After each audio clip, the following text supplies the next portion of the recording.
जोहार दोस्तों, मेरा नाम है डॉक्टर प्रियंका बरकड़े और आज मैं डिस्कस करने वाली हूँ हमारी बॉडी के टेम्परेचर मैकेनिज्म के बारे में। क्या आपने कभी सोचा है कि हमारी बॉडी का नॉर्मल टेम्परेचर कितना होता होगा और गर्मियों के मौसम में शरीर इतना गर्म क्यों हो जाता है? आज हम इसी इंटरेस्टिंग टॉपिक को बहुत आसान भाषा में समझेंगे। सबसे पहले बात करते हैं बॉडी के नॉर्मल टेम्परेचर की। हमारी बॉडी का सामान्य तापमान लगभग 37 डिग्री सेंटीग्रेड यानी 98.6 डिग्री फ़ारेनहाइट माना जाता है। हालांकि ये हर व्यक्ति में अलग अलग हो सकता है। अब सवाल आता है, शरीर का टेम्परेचर आखिर मेंटेन कैसे रहता है? हमारे शरीर में एक नेचुरल टेम्परेचर कंट्रोल सिस्टम होता है जो ब्रेन के हाइपोथैलेमस के द्वारा नियंत्रित किया जाता है। इसे बॉडी का थर्मोस्टेट भी कहा जाता है। जैसे एसी कमरे का टेम्परेचर कंट्रोल करता है, वैसे ही हाइपोथैलेमस बॉडी का टेम्परेचर बैलेंस बनाए रखता है। जब बॉडी ज्यादा गर्म होने लगती है तब शरीर खुद को ठंडा करने के लिए पसीना निकालता है और जब बॉडी ठंडी होती है तब कपकपी यानी शिवरिंग शुरू हो जाती है, जिससे हीट पैदा होती है। अब बात करते हैं गर्मियों में टेम्परेचर रेज आखिर क्यों होता है। तो सबसे बड़ा कारण है बाहरी एटमॉस्फेयर की गर्मी। जब बाहर का टेम्परेचर बहुत ज्यादा होता है तो शरीर को खुद को ठंडा करने के लिए पसीना निकालना पड़ता है और बहुत ज्यादा मेहनत करनी पड़ती है। दूसरा कारण है डिहाइड्रेशन यानी शरीर में पानी की कमी का होना। गर्मी में ज्यादा पसीना निकलता है जिससे बॉडी का पानी और मिनरल्स कम होने लगते हैं।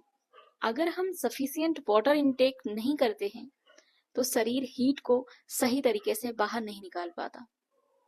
तीसरा कारण है धूप और फिजिकल एक्टिविटी।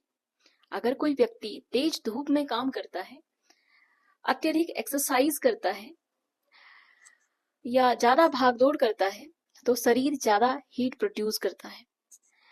इसके अलावा हमारी डाइट, स्पाइसी फूड, कम नींद और स्ट्रेस भी हमारी बॉडी के टेम्परेचर को रेज कर सकते हैं। बॉडी टेम्परेचर को अलग अलग ग्रेड में क्लासिफाई किया गया है।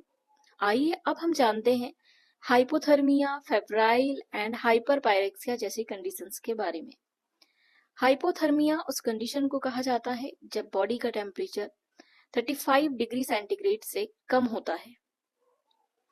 फेब्राइल या फीवर की कंडीशन, जब बॉडी का टेम्परेचर 37.2 डिग्री सेंटीग्रेड से अधिक होता है तो फीवर की कंडीशन हो सकती है।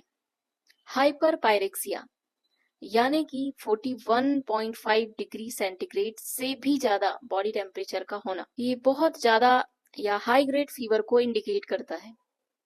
अब जानते हैं बॉडी टेम्परेचर ज्यादा बढ़ने पर क्या सिम्टम्स हमारी बॉडी पर दिखाई देते हैं। अगर शरीर का तापमान बढ़ जाए तो बहुत ज्यादा पसीना आता है, कमजोरी लगती है, सिर दर्द, चक्कर, डिहाइड्रेशन, बेचैनी जैसी समस्याएं हो सकती है। अगर बॉडी टेम्परेचर 100 डिग्री फ़ारेनहाइट से ऊपर चला जाए तो इस कंडीशन को फीवर की कंडीशन माना जाता है और ये कंडीशन बहुत ज़्यादा डेंजरस भी हो सकती है। तो गर्मी में बॉडी को कूल बनाए रखने के लिए हमें क्या क्या मैनेजमेंट करना चाहिए। सबसे पहले खूब पानी पिए, ORS का घोल लेते रहें, नारियल पानी, छाछ और फलों का सेवन करें।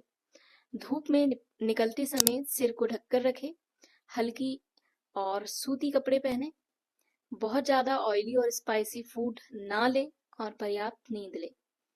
आयुर्वेद में गर्मी में शीतल आहार लेने की सलाह दी जाती है, जैसे गुलकंद, सौंफ, धनिया का पानी, नारियल पानी, खीरा, तरबूज और आयुर्वेद में वर्णित मेडिकेटेड सड़ंग पानी जो हमारे शरीर को शीतलता प्रदान करता है। तो दोस्तों, हमारी बॉडी का नॉर्मल टेम्परेचर लगभग 98.6 डिग्री फ़ारेनहाइट होता है और गर्मियों में बाहरी गर्मी, डिहाइड्रेशन और पित्त वृद्धि के कारण बॉडी टेम्परेचर बढ़ सकता है।